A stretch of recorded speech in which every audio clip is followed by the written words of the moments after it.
வீட்டுக்கெல்லாம் வெளிச்சம் போட கொடுத்த பணத்திலே தாங்கள் வெளிச்சம் போட்டு வாழ்ந்து விட்டார் நகர சபையிலே. வீட்டுக்கெல்லாம் வெளிச்சம் போட கொடுத்த பணத்திலே தாங்கள் வெளிச்சம் போட்டு வாழ்ந்து விட்டார் நகர சபையிலே. ஏழைக்கெல்லாம் வீடு என்று திட்டம் தீட்டினார், தாங்கள் வாழ்வதற்கு ஊர் பணத்தில் வீடு கட்டினார்.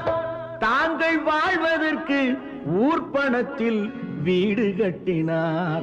தம்பி, நான் படித்தேன் காஞ்சியிலே நேற்று, அதை நான் உனக்கு சொல்லட்டுமா இன்று? கேட்பவர்க்கே காலம் என்று எண்ணி